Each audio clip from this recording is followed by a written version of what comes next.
I, I'm Mike Costello, and I'm here with Dr. Iris Freelander, and today we're going to talk to you about healing a painful past.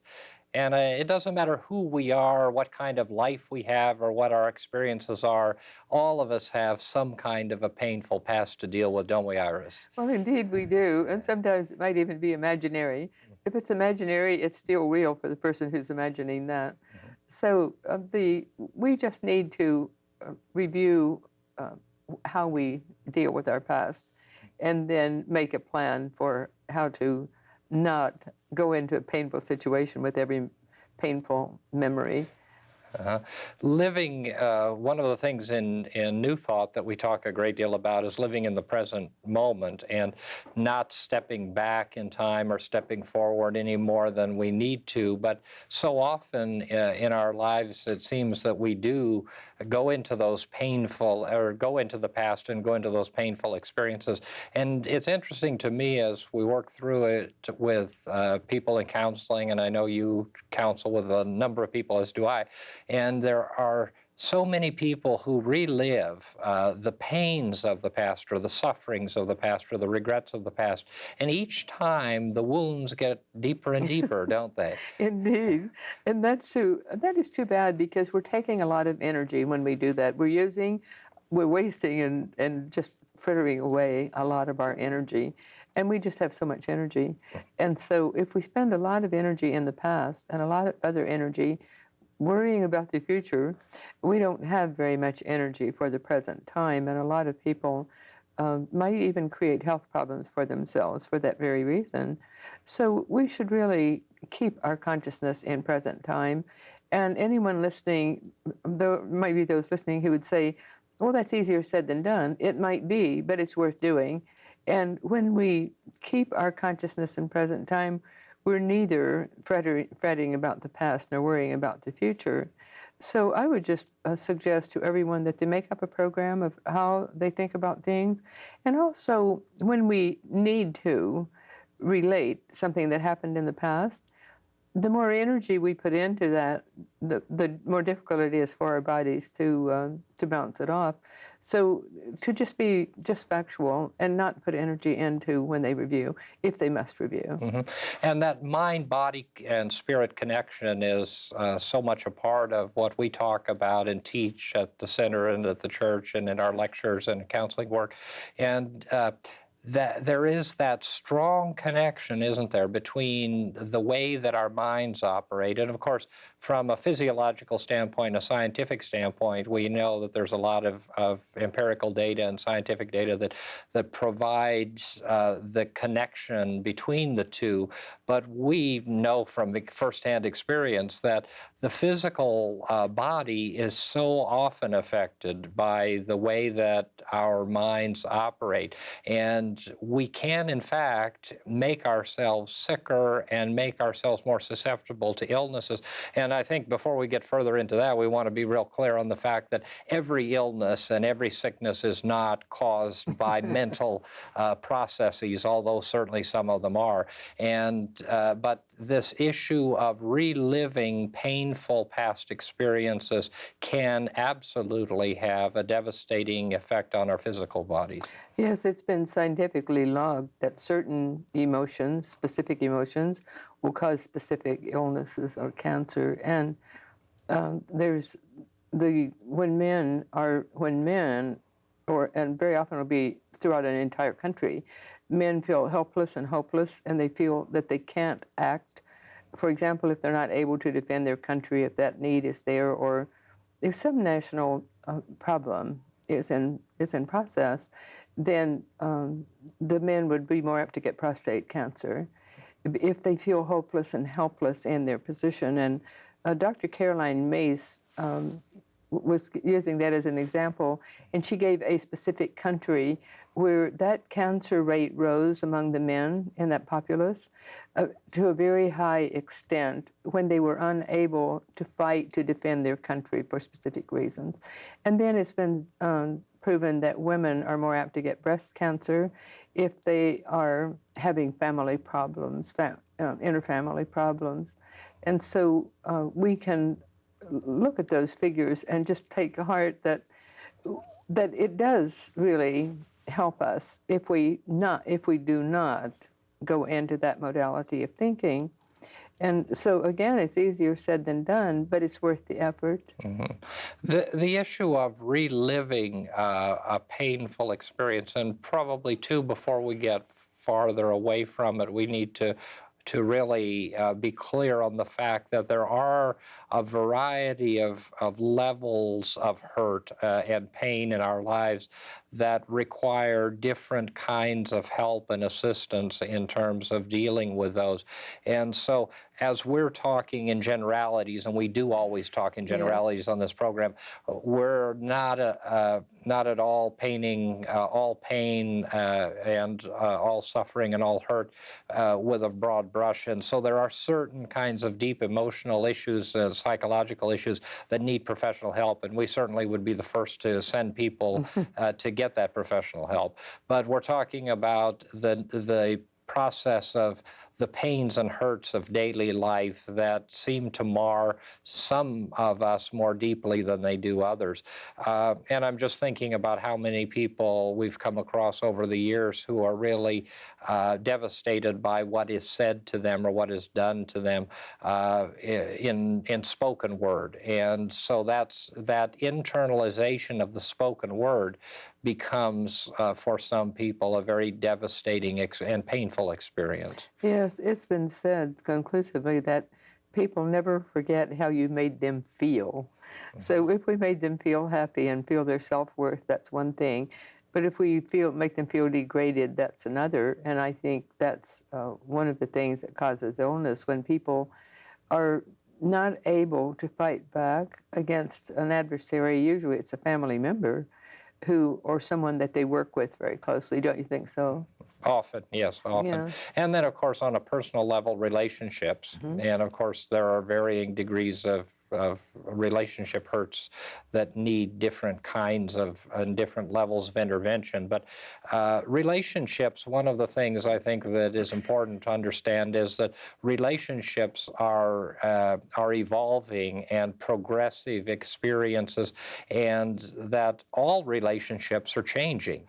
And so often we find that people believe that a relationship, just like any other aspect of life, is static and unchanging, and that's not going to be the case at all. So relationships are going to change, and whether it's our relationships with our children, relationships in terms of our marriages and families and our close circle of intimates, relationships in the workplace, all of those relationships are changing constantly, and that requires that our mind be fluid.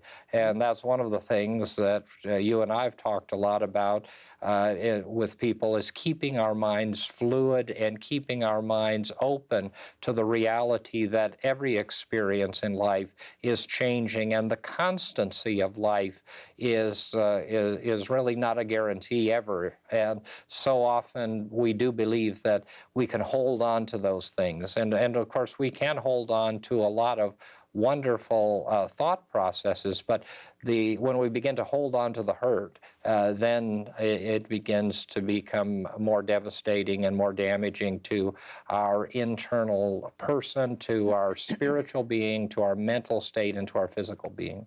Yes, and we always say we live in our minds and not in the world. Well, it's our minds that get us into trouble in that way, isn't it? Absolutely, and we do live in our minds, and so often it is the belief that we're living in the external experience and the events, but the experience or the events are exactly that. They are transient and moving, and our way of thinking about them is really what determines the quality of our life. And just yesterday, I was speaking with a small group of people about on a non-health issue and on a non-spiritual level. And we were talking about people in transition, and all of these, this group that we were working with was all in transition. All had lost their jobs. And it was interesting how each of those individuals responded differently to the loss of that job. And of course, that goes to the heart of our self-worth. It goes to the heart of our values in some cases. It goes to the heart of our ability to provide for ourselves and our families.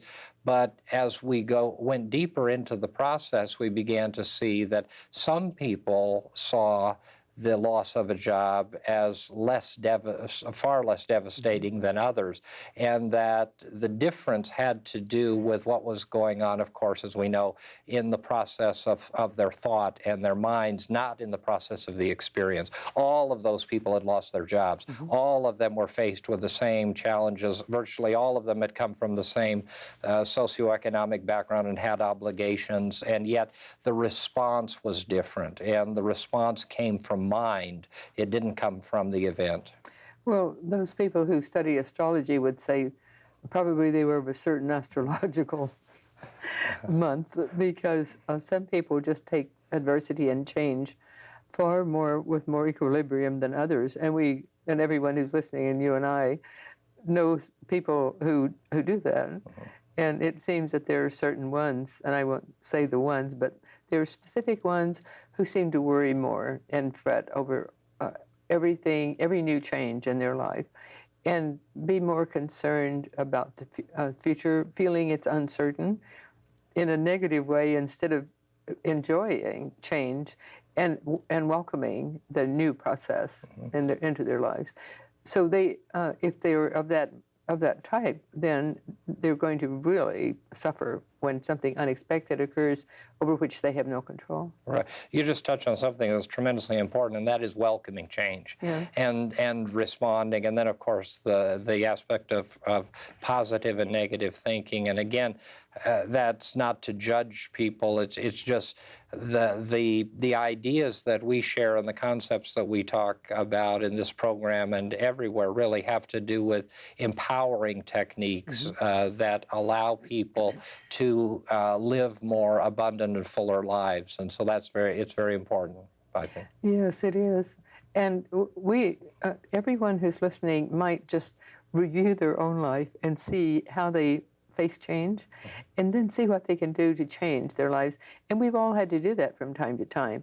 I think those of us who are termed to be serene or peaceful, or to not be, to welcome change, well, it's probably not something we were born with. It's something we've acquired. Don't you think so? Oh, absolutely, absolutely. It's a process of conditioning, and as we deal with that conditioning, having an opportunity for introspection and self-examination of the way that we respond to circumstances and situations has all of the things that we're talking about wrapped up in it, in terms of whether our minds are positive or negative and our responses are appropriate. And we'd like to pause at this point in the program and offer you the opportunity to receive some information.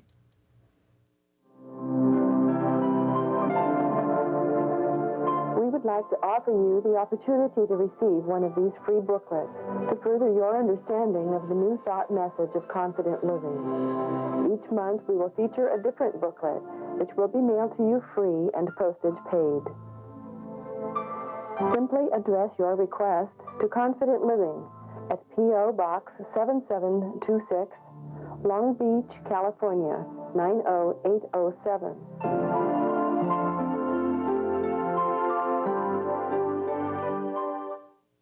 And since our topic really is healing the pains, I think in the last half of the program we can talk a little bit. We think about healing so often. You and I don't, but many people think of healing from a physical standpoint. But healing is a multidimensional process, and it is a process.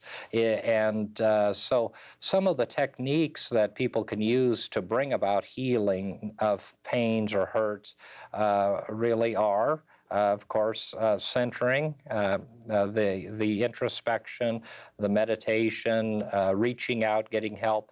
Let's talk for just a few minutes about how it is we could heal a hurt or a pain from the past.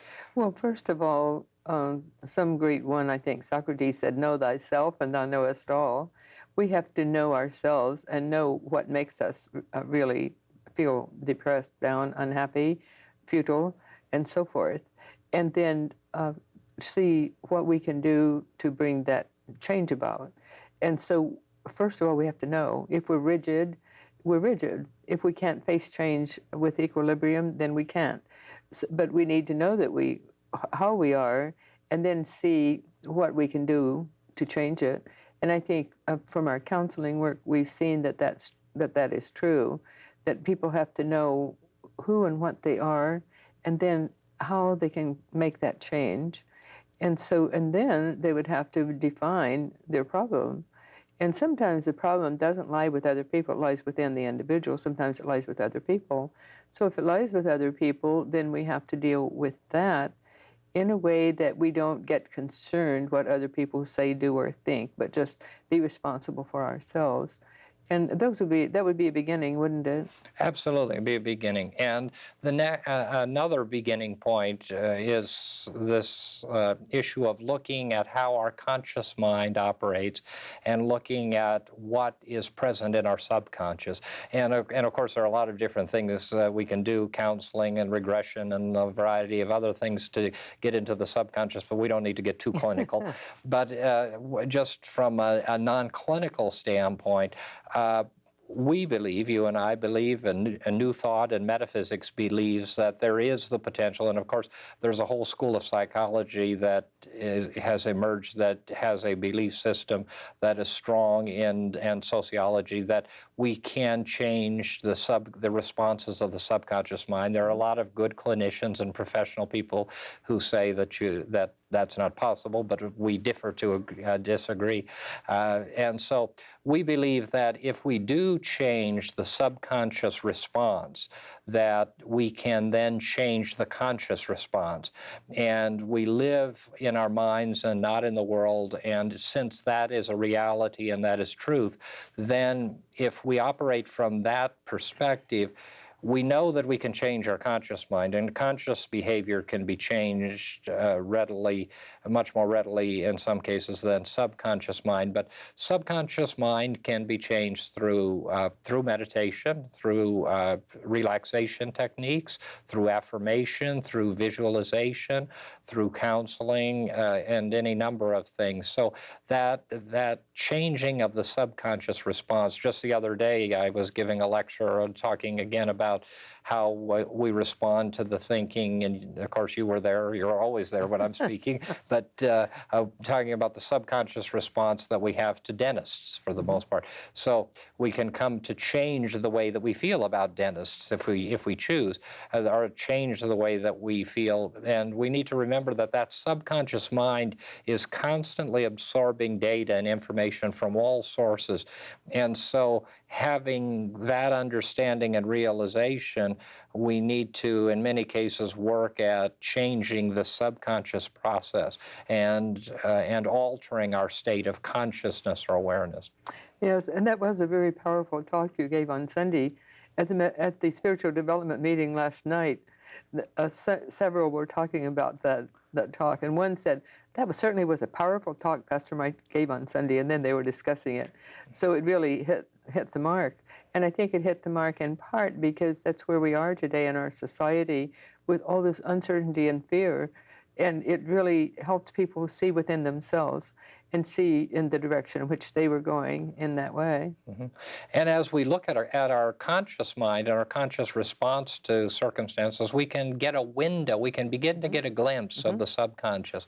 And it's not very difficult if we really want to look at how it is we respond to circumstances, and just in very simple terms, and not to make it more simplistic than it is, but it's really quite simple, and that is that if we tend to be negative thinkers and negative responders to circumstance and situations, and everybody can make this evaluation, do I respond negatively more than I respond positively to circumstances and situations? Then when the subconscious mind has been programmed and the subconscious mind has absorbed a negative process and a negative modality much more than it has a positive one. And then you could begin the process of work. And the work can come from various sources. It can come from reading and study and therapy and any number of things. And again, it's really important, I think, that we share that we're talking about superficial pains and hurts here. There are some very deep emotional issues and some very damaging experiences of the past that do need strong and professional clinical help, and we're not talking about those, but we're talking about how it is our minds are operating, and just look at how it is that we respond to life, how it is we respond to what's going on in the world, and that'll give us a pretty clear glimpse of what the subconscious is filled with. Yes, and metaphysicians and clairvoyants both all say that they can see the damage being done to the physical body through the inner bodies. And so when we know that that's true, we're just preserving our own health when we do something about it. And so as we try and do something about it, it always works. And there are so many, you've just enumerated several things, and you often mention affirmations in the church services, how important they are. And those affirmations just solidify in the higher consciousness and then sift down daily, don't they? Absolutely. Affirmations to me, and of course, again, a lot of people disagree and don't use affirmations. So I don't say everyone needs to use them. I don't say everyone needs to believe in them. But simple affirmations are just, from my experience over the last 30 years, one of the easiest ways in which to change our way of thinking. And as you know, we talk to people about putting the affirmations on the bathroom mirror, put the affirmations on the staircase, put the affirmation over the kitchen sink, put the affirmation, whatever it is that an individual wishes to work on. Put that simple affirmation, and that affirmation is just an I am whatever, and it's simple, it's concise, it's short, and then to repeat it over and over and over again. Make it a mantra, make it a prayer, make it a statement. Say it, think it, respond with it every time. And one of the things when we're in a fearful environment, when we're upset, simplest affirmation is I am calm and serene. You know, that's a simple statement. And you and I have seen the use of affirmations with people who are in the throes of final illnesses that have been able to deal with tremendous physical pain in a wonderful and magnificent way through the simple use of affirmations. And it's not a complex issue. It's not an issue that means you have to change your faith tradition or anything else. But the interesting thing about an affirmation with the beginning of I am, it's always in the present moment. It is an affirmation of and statement of how I am in the present moment, whether I'm behaving that way or not. And it is to say it again and again. And as you know, I always have people say affirmations at least 3 times, and then again and again and again. And then I have them use them and carry them and walk around with them. And there is the